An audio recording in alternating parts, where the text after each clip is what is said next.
Tava atrás de coberta, né? Aí o cara fica enroladinho na coberta. Eu quase que fiz igual os gaúchos, quase que furei um cobertor lá em casa e botei por cima. Chama de pala, é o pala. Pala aquilo, né? Eu acho que é. Quase que eu fiz igual. Amém, meus irmãos? Está feliz e com frio? Amém? Eu quero compartilhar uma palavra com os irmãos essa noite, meus irmãos, que está lá no início de tudo, em Gênesis. Gênesis capítulo 6. Nós vamos dar início a uma nova série hoje. A série denominada Os Heróis da Fé. Nós vamos falar ali baseado na carta aos Hebreus, capítulo 11. Nós vamos hoje falar sobre Noé. Então convido você a abrir comigo aí em Gênesis capítulo 6, verso 5. Mas eu quero te convidar também a orar nesse momento. Curva sua cabeça, vamos orar. Senhor Deus e Pai, mais uma vez nós oramos ao Senhor, Pai, e pedimos que a Tua bondade, a Tua graça, mais uma vez, Senhor Deus, se transborde, se derrame sobre nós, Pai. Que nós possamos aprender essa noite, mais uma vez, com a Tua palavra, tirar boas aplicações aqui, Senhor Deus, da vida de Noé, que nós possamos colocar em prática na nossa vida também, Senhor Deus. Que o Senhor me use também, esse é o nosso pedido, pela Tua graça, a Tua misericórdia, a Tua bondade, Pai. Em nome de Jesus, amém e graças a Deus. Amém, meus irmãos? Então o tema para hoje, meus irmãos, é uma fé em um mundo corrompido. Nós vamos ver então hoje, dar início a essa nova série, né, sobre os heróis da fé, ou a galeria dos heróis da fé, denominada lá em Hebreus capítulo 11. Esse capítulo aqui é conhecido, irmãos, porque ele retrata a história de homens e mulheres que viveram lá no passado, no Antigo Testamento, e depositaram a sua fé em Deus. Eles não somente depositaram a sua fé, mas como eles cumpriram a vontade de Deus. Eles não eram simplesmente aqueles que falavam que tinham fé, mas eles praticavam a sua fé. Eles obedeceram, ainda com tanta oposição, como vamos ver hoje a história de Noé. Eles dedicaram as suas vidas, e inspiraram, assim, foram inspirados pelo Espírito Santo de Deus a fazer a vontade de Deus. Então hoje nós vamos falar sobre Noé. E antes de começar a falar sobre Noé, quero dar aqui algumas notícias, a guisa de introdução para você entender sobre o tempo de Noé e o que ele passava. Eu vou ler uma notícia aqui, dia 9/6/2024, agora recente. Em Vitória, no Espírito Santo, um pai matou a própria filha com golpes de facada ou de canivete numa discussão no sábado à noite. Ele matou a própria filha em Vitória, ele tinha 66 anos, a filha 30 anos, e ele matou a filha com golpes de facada na frente da sua neta, de 4 anos. Tudo isso porque ele estava embriagado e depois de uma discussão ele acabou matando sua filha. Isso agora recente. Dia 8/7, agora recente também, em Guarujá, São Paulo, um jovem chamado Bruno Eustácio Vieira foi preso nessa segunda-feira em Belo Horizonte por um crime que aconteceu há 3 anos atrás, porque ele matou a sua mãe por causa de herança no Guarujá. Há 3 anos atrás ele tinha matado a sua mãe. Então premeditou a morte da sua mãe por causa de uma herança. E nós vemos também em notícias, irmãos, agora aqui dia 12/6 de junho, agora 2024, estupro a vulneráveis no Brasil, cresce com 56 mil denúncias por ano e 156 casos por dia. Então, para vocês verem, irmãos, o nível que nós estamos passando hoje. E se nós for para frente de um telejornal, se nós for para frente, não precisa nem do jornal, mas do celular, a gente começa a olhar tantas notícias, até piores que essa. Notícias assim, vendo o nível de moralidade do ser humano, que vai de mal a pior. Em poucos minutos nós conseguimos perceber isso, até nessas notícias. Nos dias de Noé, meus irmãos, não era diferente. Então nos dias de Noé não era diferente. A palavra diz então em Gênesis capítulo 6, o verso 5, que eu quero ler aqui com os irmãos, com a ideia central de que uma fé verdadeira, ela vai redundar em obediência extrema a Deus. E a primeira coisa que nós vamos ver, o primeiro ponto aqui, é a degradação moral da raça humana. No tempo de Noé, isso também acontecia. Gênesis capítulo 6, verso 5 diz assim: o Senhor viu que a maldade das pessoas havia se multiplicado na terra, e que todo o desígnio do coração deles era continuamente mal. Verso 11: a terra estava corrompida à vista de Deus e cheia de violência. Verso 12: Deus olhou para a terra, e eis que estava corrompida, porque todos os seres vivos haviam corrompido o seu caminho na terra. Ou seja, meus irmãos, na época de Noé, então nós vamos ver agora a descrição de como estava a criação de Deus. Deus havia criado o céu, havia criado a terra, conforme o relato de Gênesis capítulo 1. E a cada dia da criação foi marcado por sua avaliação, e que tudo era bom. E depois então dessa criação, e de ele avaliar a cada dia, ele dizia, e acabou isso, e tudo viu que tudo era bom. Aí a palavra diz também que após criar o homem, ele não disse que tudo era bom, diz que ele disse só depois que criou a mulher, né? E viu que tudo era muito bom, e aí criou a mulher. Brincadeiras à parte, meus irmãos, a palavra diz que Deus, a cada final de cada dia, ele dizia que tudo era bom. Mas depois que ele criou o homem e a mulher, ele viu que tudo era muito bom. Então ele havia criado algo bom, algo perfeito. Então Deus se alegrava nessa sua criação. Mas contudo então, depois de ter criado o homem e a mulher e ter visto que tudo era muito bom, contudo então vem a queda de Adão. O pecado entrou na criação e corrompeu a humanidade. E nós vemos também em Hebreus ali capítulo 7, vai falar sobre a história de Caim e Abel. O primeiro assassinato, e é colocado também nos heróis da fé, como um herói da fé, um homem que marcou a sua história, Abel. O primeiro assassinado, ele foi assassinado pelo seu irmão, por inveja, por raiva, porque o pecado já havia entrado na terra. Então é isso, irmãos, foi piorando, foi se corrompendo, a criação, depois que entrou o pecado, então se corrompeu, e foi corrompendo toda a humanidade. O que antes era bom agora havia se tornado mal. O texto bíblico aqui declara que todo o desígnio do coração dessas pessoas agora era continuamente mal. Ou seja, ninguém queria fazer o bem, era continuamente mal. E para o hebreu, irmãos, o coração representava muito mais do que a sede dos sentimentos. Nós hoje falamos, você mora no meu coração, eu te amo de coração, como um sentimento. Mas para os hebreus o coração significava muito mais do que um sentimento. Para eles, irmãos, era o centro dos pensamentos, dos sentimentos, da vontade e da moralidade. O coração aqui para eles ilustrava tudo isso. Isso reflete então o conceito da depravação total. Que não significa que todas as pessoas são tão mal quanto poderiam ser. A gente tem o conceito teologicamente falando sobre a depravação total. Que todos os seres humanos foram contaminados pelo pecado. A palavra diz que não há um bom, ninguém que não tenha se livrado disso. Que todos, quando nascemos, já nascemos pecadores. Já nascemos, como disse Davi, que no ventre já fui concebido pela minha mãe e meu pai em pecado. Então, a depravação total, irmãos, não quer dizer que todo mundo é tão mal assim. Há ainda um pouco de moralidade nas pessoas, naturalmente falando. Porque se Deus soltasse o freio de mão ainda de todos nós, meus irmãos, imagina como ficaria. No que se tornaria esse mundo? No que se tornaria esse mundo? Por isso que a palavra diz que nós devemos olhar para as pessoas com um olhar de misericórdia, de graça. Porque se Deus não tivesse depositado a graça dele, a misericórdia sobre nós, meus irmãos, quem sabe nós seríamos muito pior do que as pessoas que nós estamos avaliando, estamos olhando, pensando. Então, meus irmãos, a ideia aqui da depravação total quer dizer que não significa então que as pessoas, por mais que essa depravação tenha atingido toda a humanidade, não quer dizer que todo ser humano que foi afetado pelo pecado, em todas as áreas da sua vida, não quer dizer que ele seja tão mal quanto ele devia ser. Porque ainda há um pouco de misericórdia de Deus. O motivo, a palavra diz, não ser consumido, é a misericórdia de Deus que se renova todas as manhãs. Então o pecado corrompe, meus irmãos, o intelecto, a vontade, a emoção, as emoções, o corpo, tornando o ser humano incapaz de cumprir a lei de Deus, ou de se aproximar dele sem a graça de Deus. Todos nós fomos contaminados.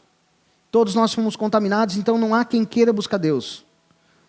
Se Deus não agir, meus irmãos, por a sua soberana graça sobre nossas vidas, meus irmãos, nós não buscamos Ele. Estava frio hoje, estava, né? A tua vontade qual era? Ficar em casa, meus irmãos. Quem não queria agora estar nas cobertas? Está no monte de coberta. Mas o Espírito Santo de Deus te compeliu a vir. Atraiu você estar aqui. Ele te fez o convite, alguém te fez o convite e ele confirmou, falou, vamos.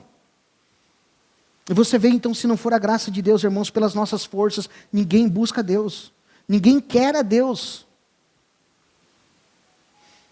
Então o único meio de se aproximar dele é através da sua graça.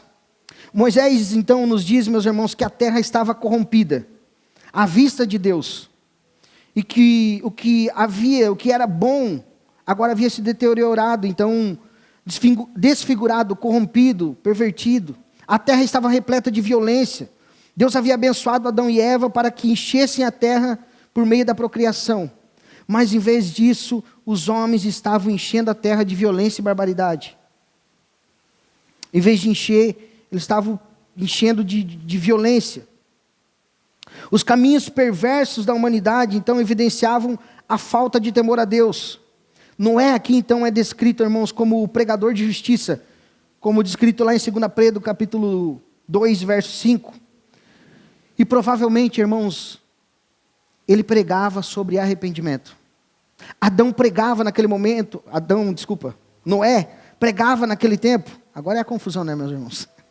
É a confusão do Noé com Moisés e com... Vou confundindo todo mundo junto aqui. Mas Noé, meus irmãos, Noé é descrito aqui como um pregador de justiça, provavelmente pregava sobre arrependimento. Sobre arrependimento na sua geração, mas ninguém o ouvia. E o desprezo pela palavra de Deus, irmãos, era pior de tudo. Não era só porque essas pessoas estavam num estado terrível de pecaminosidade. Estavam mergulhados no pecado. No mal, como a palavra diz aqui. Mas porque além de estarem no mal, ao ouvir a pregação de Noé, eles repreendiam Noé.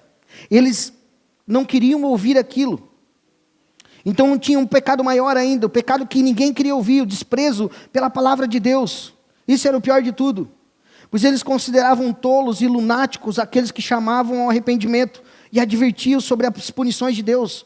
Será que hoje não está diferente, meus irmãos? Será que hoje não está meio parecido com os tempos de Noé? Então este era o pior pecado de todos. É exatamente como uma pessoa enferma. Imagina, à beira da morte, uma pessoa está doente, está à beira da morte.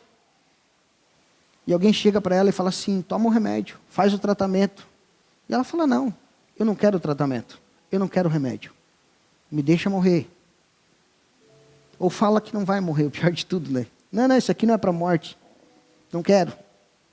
É uma insanidade, é uma loucura. Você está com uma dor terrível, uma dor terrível no teu corpo, alguém fala, esse remédio vai melhorar a tua dor.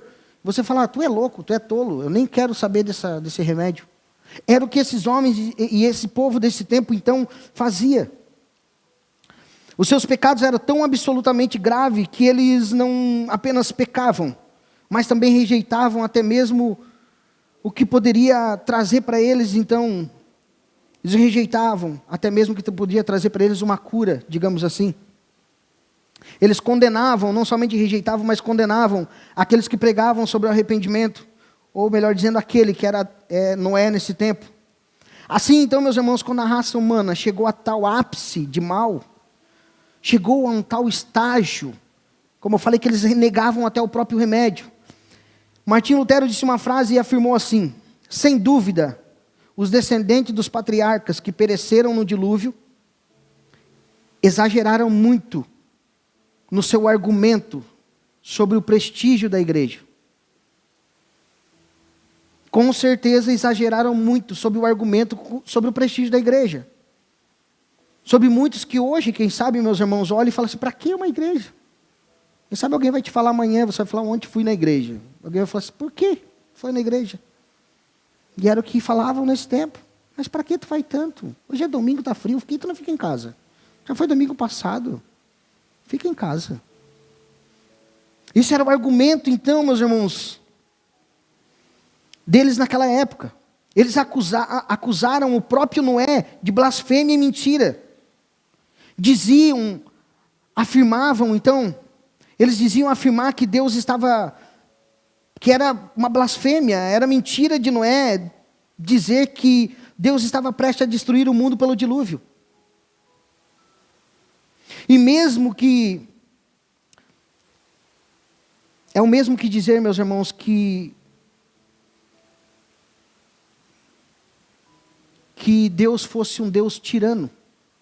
Era o mesmo que dizer assim, não, Noé, tu está errado, porque Deus nunca ia destruir nós. Ele mandou nós procriar, Ele mandou nós dominar sobre os animais da terra. Ele mandou nós cuidar de tudo isso, dominar e fazer o que nós quiséssemos. Agora, Ele é Pai. Afinal, Ele é amor. Tu é louco, tu é mentiroso. De onde que já se viu que Ele vai mandar um dilúvio? Nem chuva tem. Onde é que está a água? Está tudo tão bom. E aí os dias de hoje, meus irmãos, não está assim também? Não está tudo tão bom? Não está tudo tão bem? Está tudo tão bem, as pessoas estão neutralizadas, elas estão anestesiadas. E quem sabe até falando que a gente está falando, não, Deus não pode ser esse Deus tirano e cruel. Eles falavam, não é, você está pregando a ira de Deus. E Deus nos prometeu o livramento do pecado e da morte. Por meio do descendente da mulher, então o descendente da mulher somos nós. Então Deus não vai fazer isso com a gente. Imagina, a ira de Deus vai engolir o mundo todo? Capaz. Nós somos o povo de Deus e temos os dons de Deus. Deus nunca teria nos concedido os dons se tivesse decidido agir contra nós deste modo. Esse era o argumento deles. A famosa frase, meus irmãos, Deus é amor. Não, mas Deus é amor, imagina. Mas Deus é justiça também.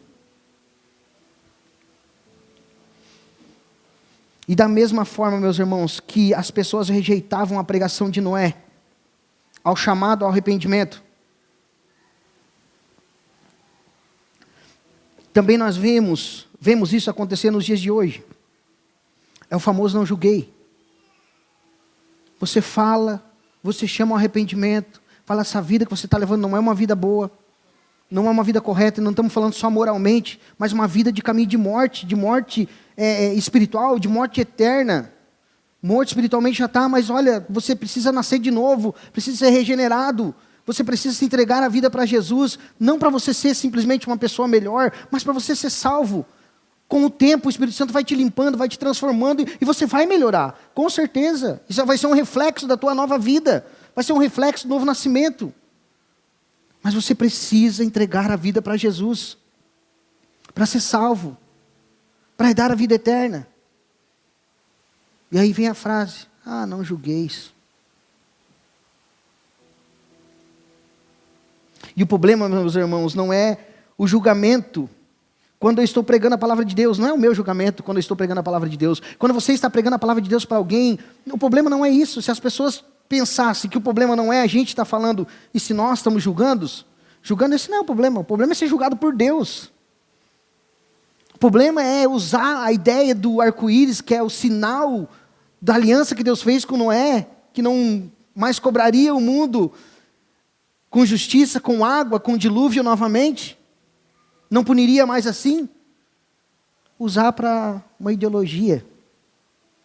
Se soubesse o significado realmente que tem aquele arco-íris, imagina, meus irmãos, não vão ser só julgados pelo pecado, por usar um símbolo de uma aliança de Deus por uma brincadeira de mau gosto ainda. Então nós, meus irmãos, somos apenas mensageiros, como aqueles que trazem um aviso, como Noé que trouxe um aviso. O problema, então, é o julgamento que Deus, o juízo que Deus fará, o juízo de Deus que virá sobre todos. Agora, e como nós lidamos, meus irmãos, quando somos rejeitados por causa da pregação? Como você lida? Como nós lidamos quando nós pregamos e alguém rejeita essa pregação? Muitos irmãos ficam tristes. A gente fala, eu nem vou pregar mais. Não, sabe uma coisa, eu nem vou falar mais isso. Porque só me traz tristeza. Eu vou falar de Jesus, o cara fala do pastor que roubou não sei quem lá, não sei aonde. Eu vou falar de Jesus, a pessoa fala, não, mas os crentes nenhum presta. Mas ninguém presta mesmo, quem presta é Jesus. Por isso que nós estamos aqui nessa noite, meus irmãos. Porque nós entendemos que nós não prestávamos e que Jesus presta. É que é Ele que muda a nossa vida. É Ele que transforma o nosso caráter. Nós estamos sendo transformados. Não estamos perfeitos, meus irmãos. Você ainda vai errar, eu ainda vou errar. Nós vamos ser perfeitos quando nós for para a glória com Jesus. Aí sim nós vamos estar perfeitos na presença dEle. Vamos ser separados do pecado. Mas por enquanto nós estamos sendo transformados. Como nós lidamos então, irmãos, quando somos rejeitados por causa da pregação? Paramos, desistimos? E é claro que não, meus irmãos, não devemos parar e desistir. Não devemos parar de existir. Imagina, Noé pregou 120 anos, meus irmãos. Sabe quantas pessoas entraram na arca com ele? 7. E sabe quem era? A família. Então, meus irmãos, a maior responsabilidade tua é a família tua. Se a tua família, você já conseguir mostrar e apontar Jesus para eles, ótimo. Está ótimo. Não precisa nós evangelizar a África. É só evangelizar a nossa casa, já está bom. Fazer a nossa parte. É claro, irmãos, que nós não vamos conseguir salvar os nossos filhos. Eles vão crescer, eles vão ter a vida deles, eles vão ter que prestar assim, prestar contas perante Deus pela sua própria vida. Não é nós que vamos prestar conta. Porque vai ser cobrado porque teu filho... Mas o nosso papel é pregar para os nossos, é ensinar para os nossos, conduzir eles ao caminho do Senhor. Agora, a responsabilidade e a cobrança é eles e Deus. Mas veja bem, meus irmãos, como nós lidamos então, nós não devemos parar, não devemos desistir, devemos continuar pregando. Noé pregou 120 e apenas 7 entraram com ele na arca. Agora, olhando para o tempo de Noé, meus irmãos, qualquer semelhança com os nossos dias não é mera coincidência. Porque assim nós passamos também. Esse estado de depravação dominava aquele tempo, os dias de Noé, e sem dúvida continua dominando o nosso tempo. A Bíblia compara os dias de Noé aos últimos dias que antecederão a vinda do Senhor. O apóstolo Paulo descreve esses últimos dias em sua carta a Timóteo. 2 Timóteo, capítulo 3, verso 1. Ele diz assim: mas você precisa saber disto. Nos últimos dias sobrevirão tempos difíceis, pois os seres humanos serão egoístas, avarentos, orgulhosos, arrogantes, blasfemadores, desobedientes a seus pais, ingratos, ímpios, sem afeição natural, implacáveis, caluniadores, sem domínio de si, cruéis, inimigos do bem, traidores, atrevidos, convencidos, mais amigos dos prazeres do que amigos de Deus, tendo até forma de piedade, mas negando o poder dela. Fique longe também destes. E aí, meus irmãos, será que isso tudo te lembra algo? Será que nós já estamos, quem sabe, passando por esses tempos? Como eu falei antigamente, meus irmãos, eu estou falando antigamente que eu tenho 40 anos, mas quando eu me conhecia aí, tinha mais, me lembro assim, dos 18 anos talvez. Então, alguns anos atrás. O ocultismo, irmãos, não era ocultismo mesmo, era oculto. Era algo que não aparecia. Agora não, está escancarado. Antigamente ficava no armário, até o vô e a avó falecer. Agora não, agora é o seguinte, arrancaram a porta do armário e falaram assim, está tudo liberado. Já nasce, o pai e a mãe nem já botam se é homem ou mulher. Fala, o que quiser, vai ser o que quiser. É um casal que não é um casal, que é 2 mulheres com 2 filhos, dizendo, não, o que é? 2 meninas, um menino, uma menina? Não, é o que eles quiserem, já são transassexuados, não sei o que lá, não sei o que lá. Não se esconde mais, irmãos, está escancarado e cada vez piorando mais. Cada vez piorando mais. Então é provável que estejamos nos aproximando dos últimos tempos. Não somente pelo nível de degradação moral que vemos, mas também pelo desdém em relação às coisas de Deus, em relação a Deus. É um desdém, é uma coisa que chega a ser ofensiva, meus irmãos. É o desdém. Não.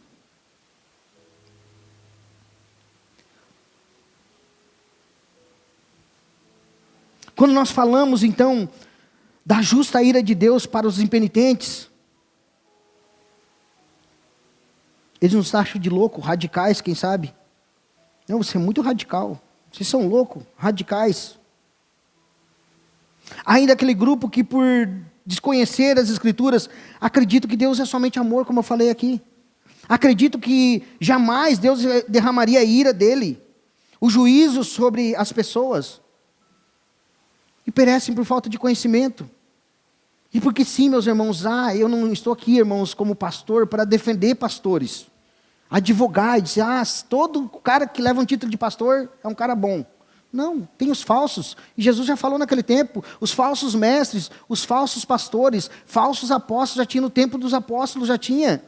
E ele falou que vão vir mais, vai ser pior ainda. Então tem os que ensinam errado. Tem a igreja do todes. Tem, meus irmãos. Tem muita gente dentro. E ou por ignorância, ou porque querem ouvir, como a palavra falou ali, que estão com comichão nos ouvidos e querem ouvir aquilo que agrada aos seus ouvidos. Em algumas entrevistas a gente vê esse tipo de pessoas assim, casais e coisas assim, podcast, hoje em dia está tudo bem acessível, chorando e falando assim, graças a Deus, a nossa pastora, o nosso pastor, que não é um pastor, é uma mulher, mas enfim, disse para nós que a gente está salvo, que a gente vai morar no céu, porque Deus é amor. E quando falou isso para mim, chorando a pessoa, e o choro era emocionado, e assim, o que a gente vai dizer? Não, é um choro falso? Eu não sei. Ou ela está chorando porque ela acredita verdadeiramente naquilo, ou ela está chorando por engano, meus irmãos. É um choro do engano, para levar outras pessoas a acreditar naquilo também. Mas é isso que está acontecendo então, meus irmãos. Se nós pregamos a verdade, somos taxados de loucos, radicais. Assim também Noé era taxado naquela época. E ainda aquele grupo que, por desconhecer então, falava que Deus era só amor, que jamais derramaria assim o seu juízo. Dizem que no fim dará tudo certo, que todas as pessoas serão salvas. E por isso, não faz sentido pregar sobre arrependimento de pecados. Para quê? Não precisa, no final todo mundo vai ser salvo. É isso que pregam. No final, imagina, meus irmãos, é só nós olhar para Noé. Ele não pregou 120 anos? E no final, como é que foi? Todos foram salvos? Não foram. Foi Deus que fechou a porta ainda. Deus que selou a porta. Foi nem Noé. Foi Deus que fechou a porta. Os 120 anos serviu para que eles não fossem condenados injustamente. Apesar que ninguém é condenado injustamente, todos pecaram. Mas ainda assim foram avisados. Foram chamados ao arrependimento. E chamavam de louco.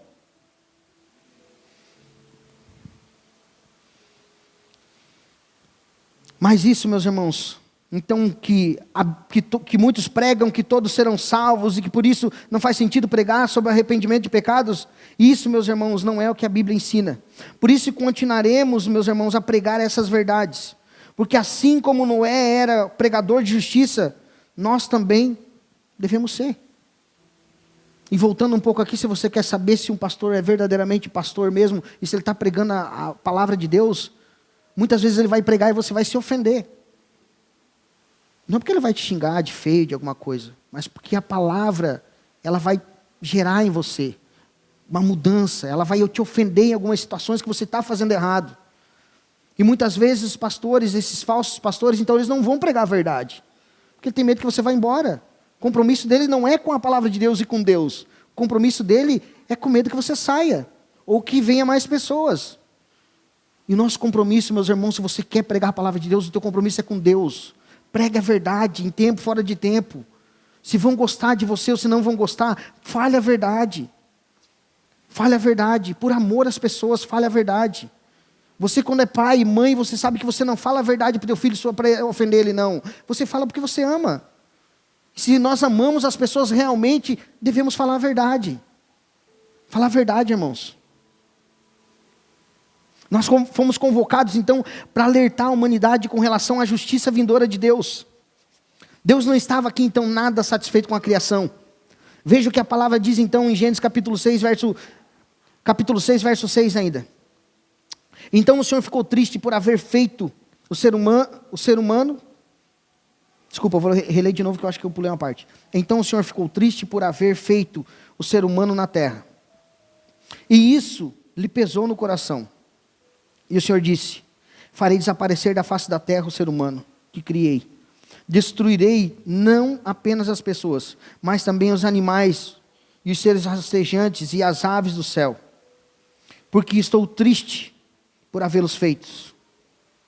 Então Deus disse a Noé: resolvi acabar com todos os seres humanos, porque a terra está cheia de violência, e por causa deles, eis que eu destruirei juntamente com a terra, porque vou trazer um dilúvio de água sobre a terra, para destruir todo o ser em que há fôlego de vida, debaixo do céu.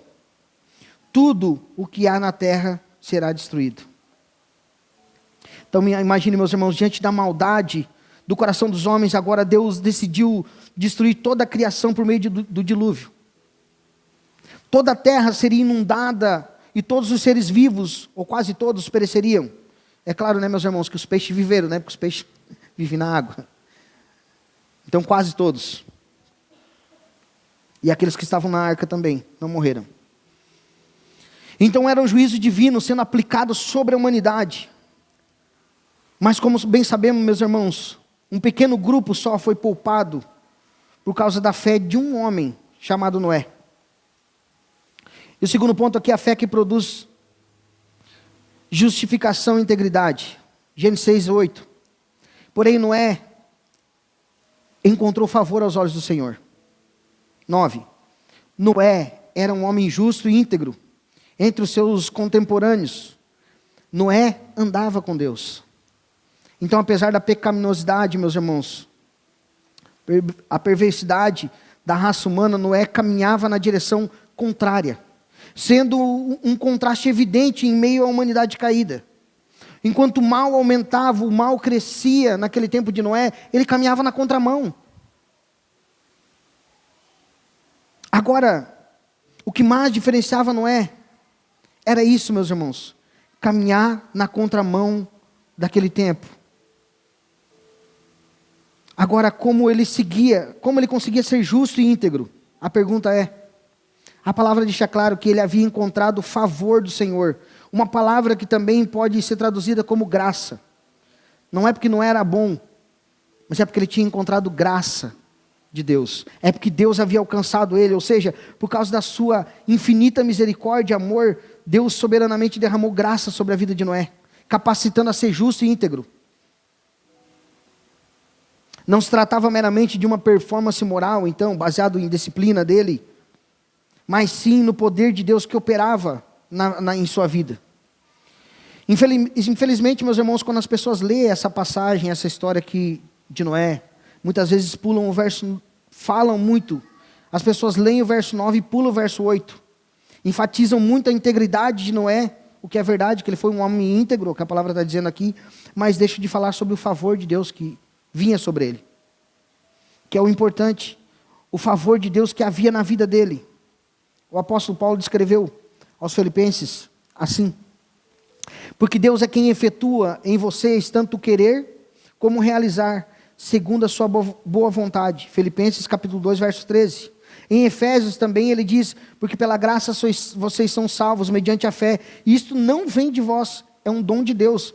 Então percebam, meus irmãos, que primeiramente existe um poder de Deus que capacita Noé a viver na contramão do mundo. Por tuas forças você não vai conseguir. Sabe aquela história das pessoas, não, mas agora eu estou com uma vida correta, eu uma vez bebia, eu fumava, eu fazia isso, fazia aquilo outro, agora não faço mais nada. Mas sem Cristo, é uma pessoa legal até, uma pessoa moralmente boa. Mas não vai ser salvo, porque sem Cristo não adianta boas obras, meus irmãos. Não adianta nós simplesmente mudar na nossa vida se não tiver Cristo. Pessoas boas vão para o inferno. É isso que a palavra de Deus diz. Pessoas boas vão ir para o inferno sem Cristo. É só através de Cristo que são salvas. Então ela pode levar uma vida muito boa, aparentemente, moralmente, olhando a gente e falar, nossa, a pessoa, literalmente, só faltava se converter. Só faltava ser crente, para morar no céu. Que parece tão boa.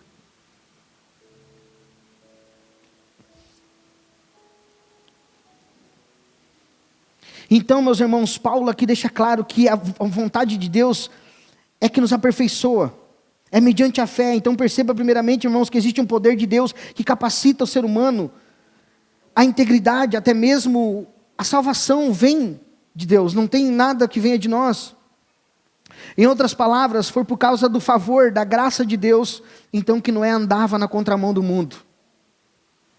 E é um meio por qual a sua fé, que foi dada por Deus, mudou a vida dele. O fato de Noé então ser justo diante de Deus, significa, meus irmãos, que ele foi justificado. Ou seja, apesar de seus pecados, foi considerado justo. Isso não significa que ele era perfeito, mas que a sua fé o fazia ser considerado como tal perante Deus. Por causa da fé em Cristo. Por causa da fé em Deus. Muitos erroneamente, meus irmãos, dizem que os homens e mulheres do Antigo Testamento foram salvos por obras. Talvez você já ouviu isso. Ah, mas Abraão não tinha Jesus, então ele foi salvo porque fez o que Deus pediu. Noé foi salvo pelas obras também, porque olha só, ele fez as coisas boas. Mas não, meus irmãos, ninguém foi salvo por obras, nem no Antigo Testamento, nem no Novo Testamento. Ninguém é salvo por obras. De Gênesis, Apocalipse, a palavra de Deus diz que só há um Salvador. Eles criam naquele que haveria de vir, a semente da mulher. Era isso que eles esperavam, a promessa de Deus, que é Jesus. Nós cremos naquele que veio, o Filho de Deus, nosso Senhor, nosso Salvador, e que há de voltar. Então todos de Gênesis e Apocalipse, meus irmãos, são salvos por fé em Cristo Jesus. Eles também foram salvos por fé. Noé também agora tinha sua fé depositada naquele que haveria de vir. A justiça então e a integridade de Noé, meus irmãos, era tão evidente, que Moisés aqui afirma que ele andava com Deus. Embora nós não tenhamos muitos detalhes sobre o que isso significava, é certo que Noé tinha uma vida íntima de comunhão com Deus. Agora a pergunta é, traçando um paralelo com nossa vida, com a vida de Noé, como será que você se vê? A favor ou na contramão do mundo? Mergulhado no pecado como a maioria, ou vivendo de uma forma íntegra como Noé? Jesus disse que nós devemos ser sal da terra, ou seja, devemos ser como um ingrediente que impede a putrefação do sabor e dá sabor aos alimentos. Será que nós estamos sendo assim? Segundo Jesus mesmo, ele disse que o sal, quando perde o sabor de salgar, ele deve ser lançado e pisado pelos homens. Agora, será que nós temos sido sal da terra? Ou será que somos o sal sem sabor, insípido? E a nossa fé? Você já entregou sua vida para Jesus e reconheceu Ele como seu único e suficiente Salvador? Uma pergunta para se refletir e se pensar. Você confia que somente a obra da cruz é capaz de trazer a justificação para você? Ou você ainda segue pensando com pensamentos antigos que você precisa conquistar o favor de Deus por meio da sua performance moral? Será que você ainda está com esse pensamento antigo que você precisa ser bom para alcançar o favor de Deus? Não vai conseguir. Você precisa mudar alguma coisa para, sim, daí entregar a vida para Jesus. Não vai conseguir. Como vimos, Noé era justo e íntegro porque havia recebido o favor de Deus. Mas não era somente isso, a sua fé aqui redundaria, meus irmãos, em grande obediência. Obedecendo às ordens que Deus havia dado para ele. Olha só, a fé que produz obediência, versículo 14 no capítulo 6 de Gênesis. Diz assim a palavra de Deus: faça uma arca de tábua de cipreste. Nela você fará compartimentos e revestirá ela com betume, por dentro e por fora. Deste modo você a fará. Seu comprimento será 130 metros, a largura de 22 e a altura de 13. Faça uma cobertura, deixando entre ela e a arca uma abertura de 0,5 metro. Coloque uma porta na lateral e faça 3 andares, e um embaixo, um segundo e um terceiro.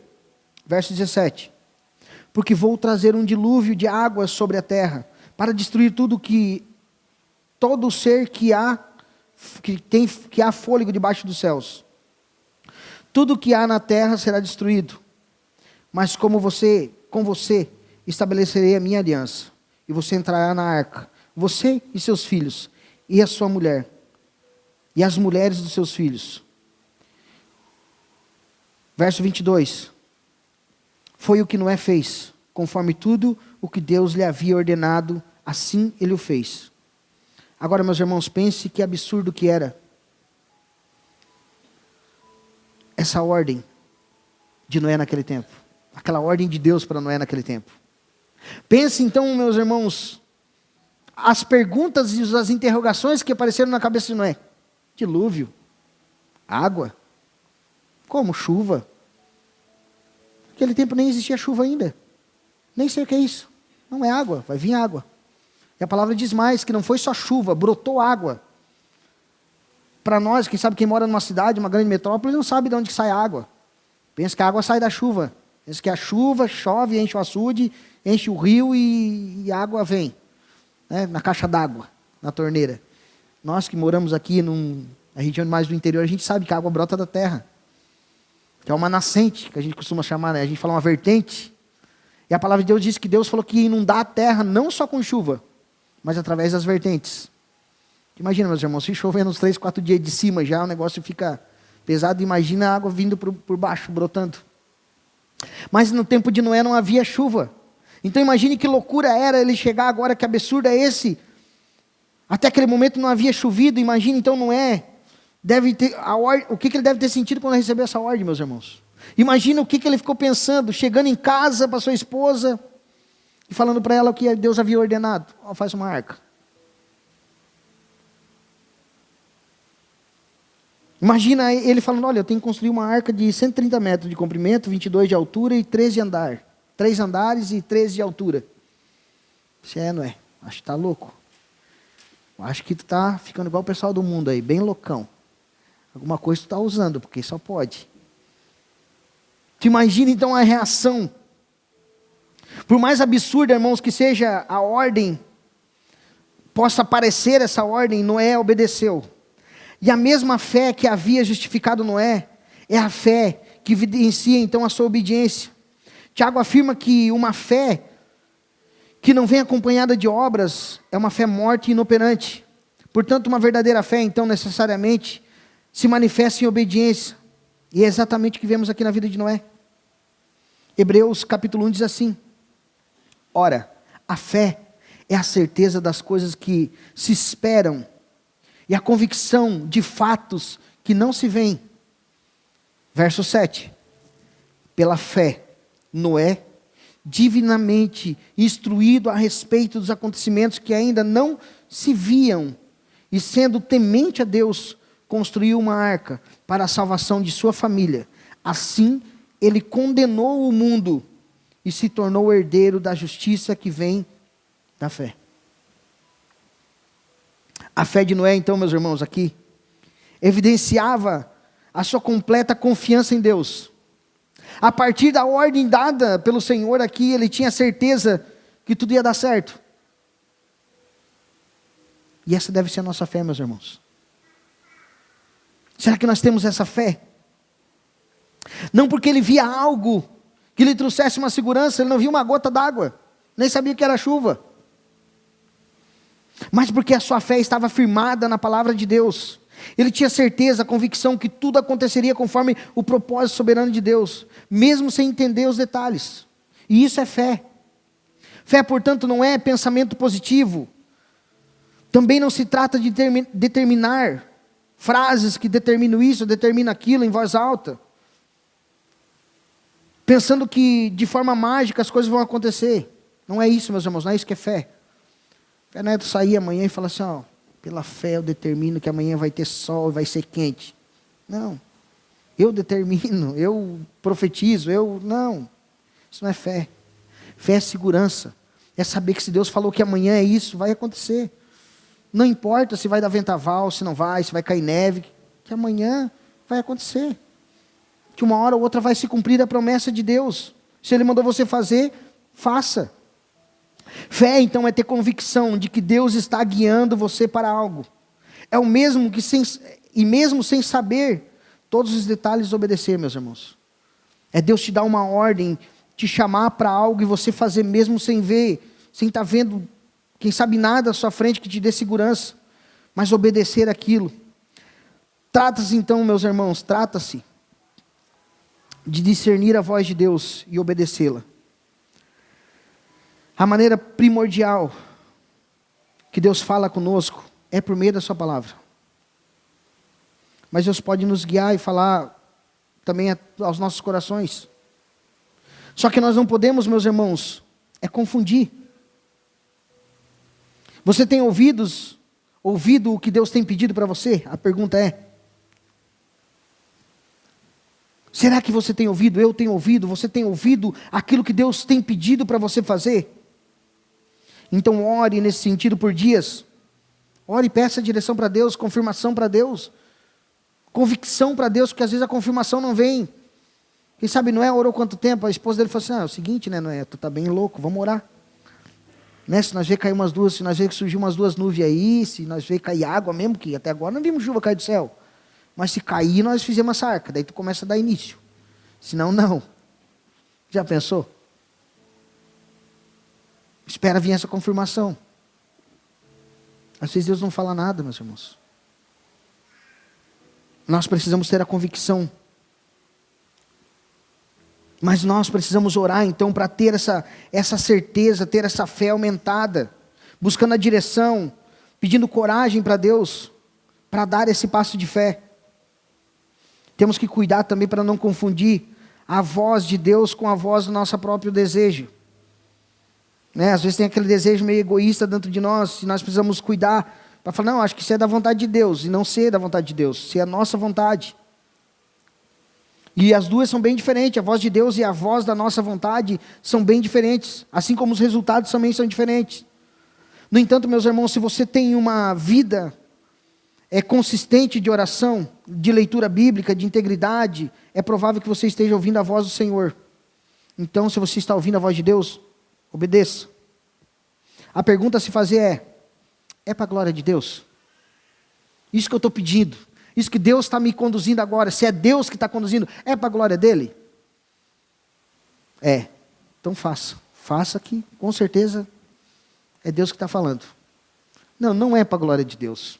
Pensando bem, por A mais B, eu acho que é para mim mesmo, eu acho que é para mim aparecer para alguém, eu acho que é para mim isso, eu acho que é para... Não faça.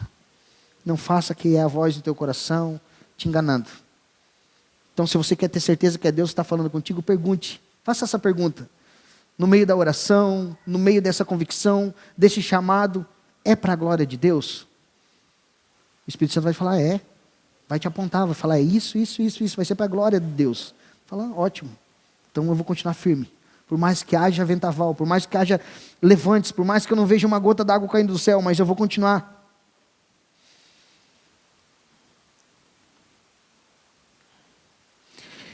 Quarto ponto aqui, meus irmãos, a fé que produz paciência e perseverança. Embora as Escrituras, então, não forneçam uma cronologia exata dos fatos aqui, meus irmãos, nós vemos aqui, através da Escritura, que durou ali por volta de 120 anos, essa construção, esse tempo a qual Noé preparou tudo isso. A Bíblia aqui, então, meus irmãos, relata que antes do dilúvio, as pessoas viviam por muitos anos. Considerando as dimensões aqui colossais da arca, então, e a tecnologia daquele tempo, provavelmente ele levou os 120 anos construindo a arca. Provavelmente ele ficou os 120 anos ocupado. Agora imagine-se mais uma vez no lugar de Noé. Não havia sequer uma gota d'água, não havia chuva, não havia nada. Imagina quantas vezes ele deve ter se perguntado e se questionado. Será que o que eu estou fazendo é correto? Será que isso não é coisa da minha cabeça? Será que eu não devia estar em casa? Será que eu tenho que estar me incomodando com isso? Será mesmo?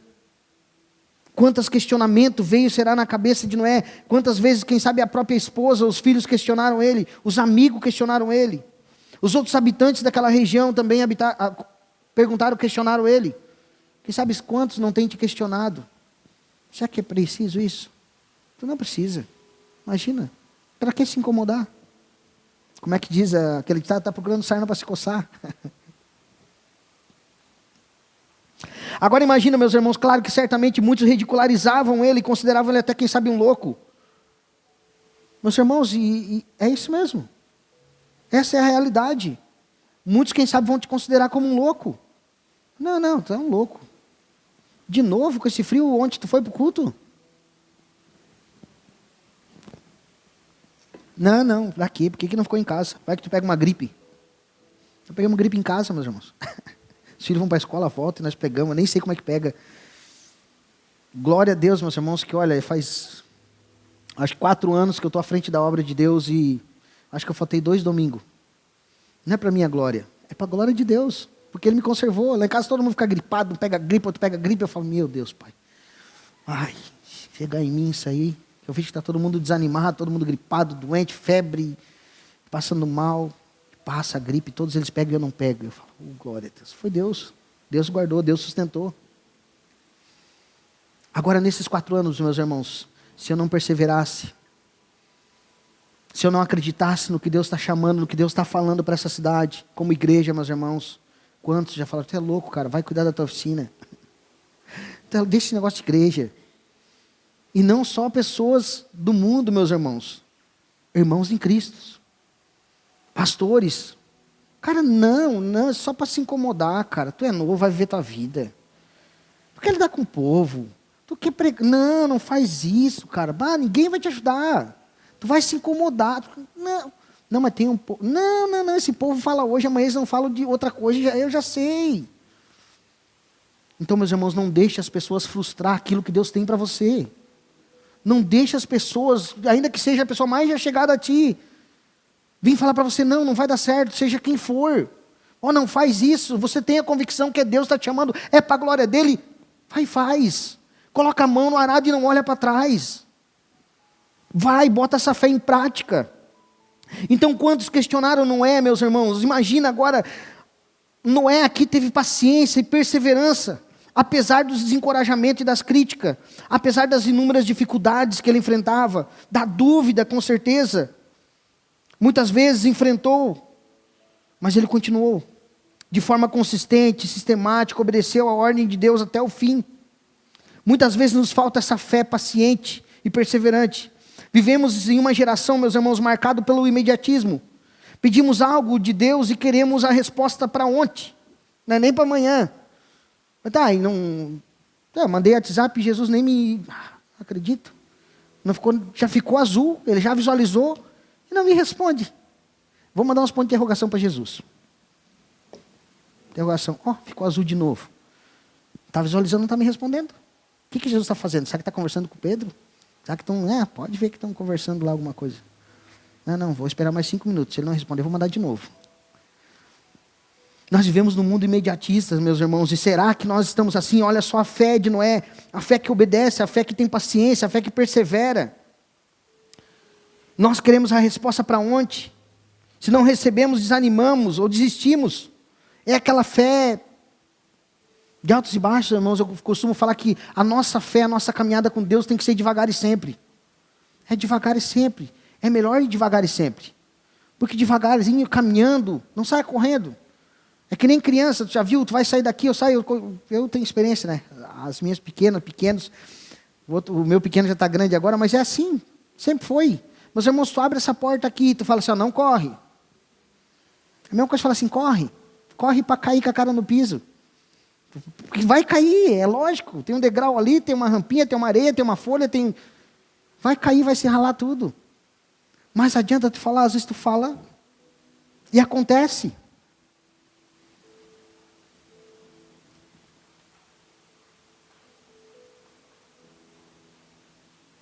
Agora aqui então, meus irmãos, Noé dá esse exemplo para nós. Traz esse exemplo para nós não desanimar. Porque muitas vezes nós desistimos, irmãos, porque pedimos e desistimos, desanimamos. O exemplo de Noé então aqui deve nos inspirar a buscar uma fé paciente e perseverante, que confia no controle soberano de Deus sobre todas as coisas. Se Deus lhe chamou para algo, mas o resultado final ainda não chegou, e parece não haver um sinal que vai chegar tão cedo, não desanime. Permaneça, prevaleça. Persevere, Deus é fiel em suas promessas. Não olhe para os seus obstáculos, para as dificuldades.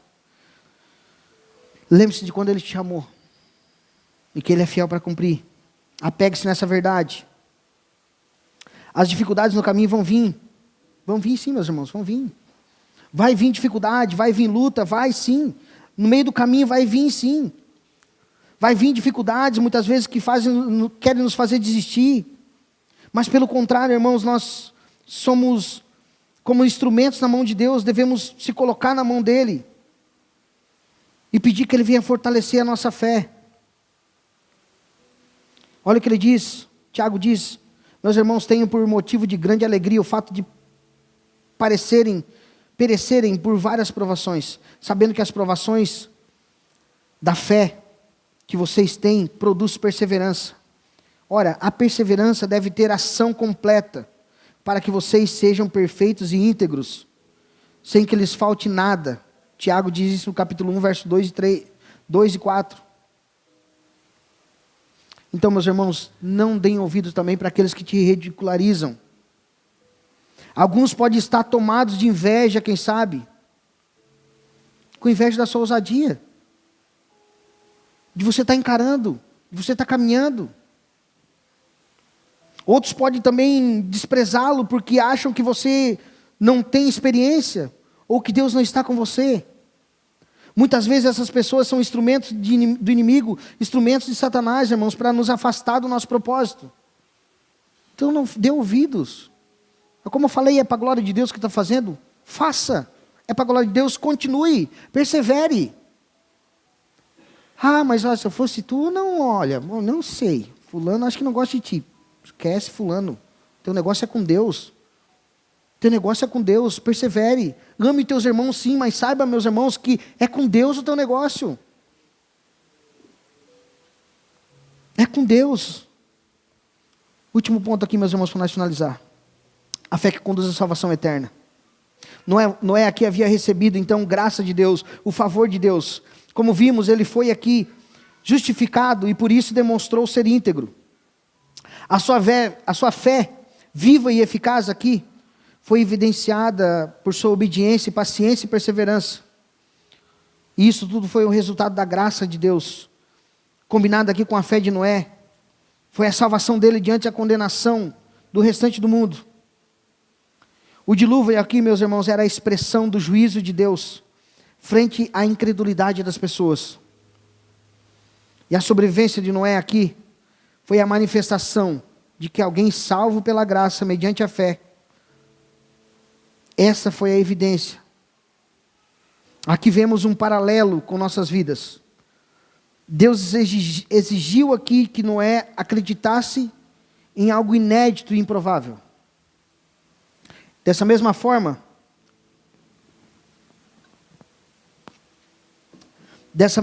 meus irmãos, Ele exige que nós acreditamos em coisas improváveis que aconteceram há 2000 anos atrás. Muitas vezes nós tentamos achar uma explicação para a nossa fé. E se você tentar procurar uma explicação muito profunda para a tua fé, você não vai encontrar. Tem coisas que você não vai conseguir achar explicação.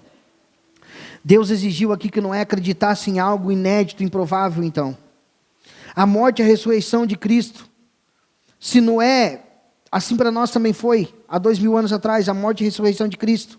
Se Noé aqui respondesse com fé às ordens de Deus, ele seria salvo da inundação. Da mesma maneira, semelhante, quando nós respondemos com fé ao chamado de Jesus, somos salvos da condenação eterna.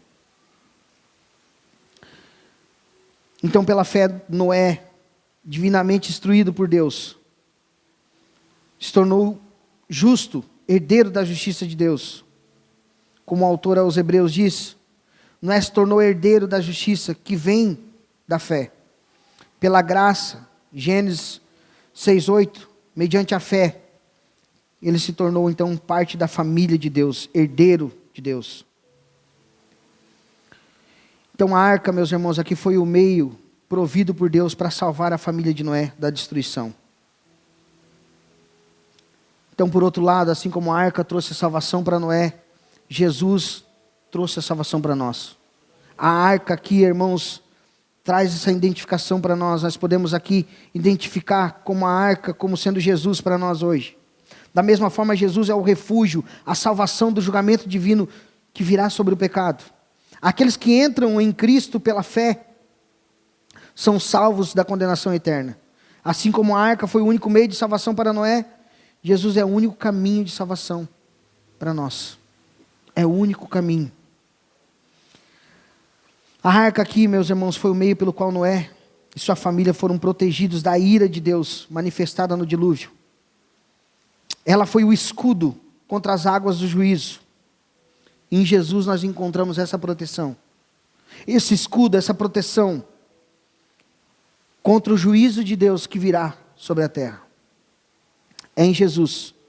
Jesus é esse que apazigua a ira de Deus sobre nós. A arca, meus irmãos, para nós finalizar, ela tinha apenas uma porta, que Deus fechou após a entrada de Noé e sua família, selando a sua salvação e protegendo eles do dilúvio. Jesus declarou: eu sou a porta, se alguém entrar por mim, será salvo. Assim como havia uma única porta na arca, há um único caminho para a salvação. Jesus, Ele é a porta de entrada para a vida eterna. E a segurança em Deus é Ele.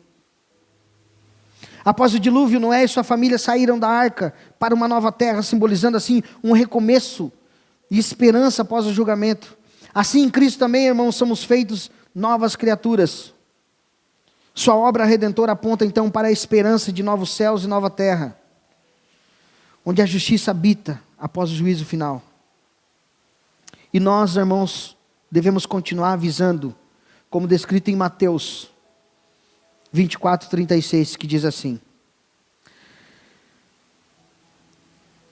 mas a respeito daquele dia e hora, ninguém sabe, nem os anjos dos céus, nem o Filho, senão o Pai. Pois assim como foi nos dias de Noé, assim será também a vinda do Filho do Homem.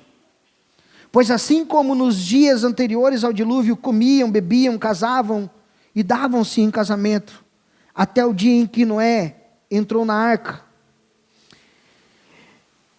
e não o perceberam, até que veio o dilúvio, e os levou todos, assim será também a vinda do Filho do Homem. Assim nós devemos continuar avisando, meus irmãos. Muitos falam: não, mas pode demorar, né? Jesus pode demorar a vir.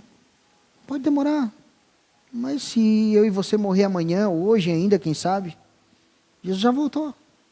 Já foi. Já veio o juízo. Após a morte, está proposto ao homem morrer uma vez só. E após isso, o juízo. Não tem um lugar onde nós vamos ficar descansando, a história do sono da alma, a história do purgatório, que vão ficar lá purgando os pecados, aí quem sabe, né, vai melhorar. Então, é aqui. É aqui já. Se nós fôssemos botar um purgatório, já está aqui. Então, está passando aqui. É agora ou nunca, meus irmãos. É hoje, é agora. É o momento de entregar a vida para Jesus, realmente. E nós devemos continuar, então, avisando. Por mais que taxem a gente como loucos, como extremistas, nós devemos continuar anunciando, falando essa verdade, que nós precisamos entregar a vida para Jesus. Assim como nos dias de Noé, vemos uma crescente degradação moral, irmãos, em nossa sociedade. No entanto, Deus continua a derramar a sua graça sobre nós, chamando-nos a viver de forma mais justa e íntegra possível. A vida de Noé nos encoraja a abraçar uma fé viva, aquela que nos justifica, que nos leva à obediência, uma fé que persevera, que é paciente, confiando que devemos caminhar por fé e não pelo que vemos, porque Deus é fiel em suas promessas. Noé tinha aqui, meus irmãos, a arca para se proteger do juízo divino. Nós temos Jesus para nos proteger, nele nos apeguemos e nele vivemos, meus irmãos. Eu quero te convidar a se colocar de pé para nós fazermos uma oração.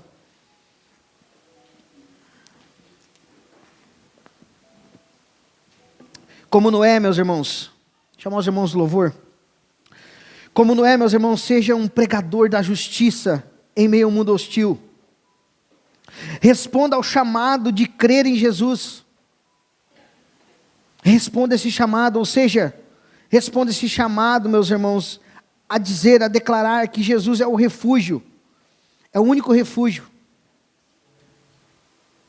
Entregue-se a Ele, viva uma vida íntegra, obedeça aos mandamentos de Deus. Responda a esse chamado de obedecer pela fé.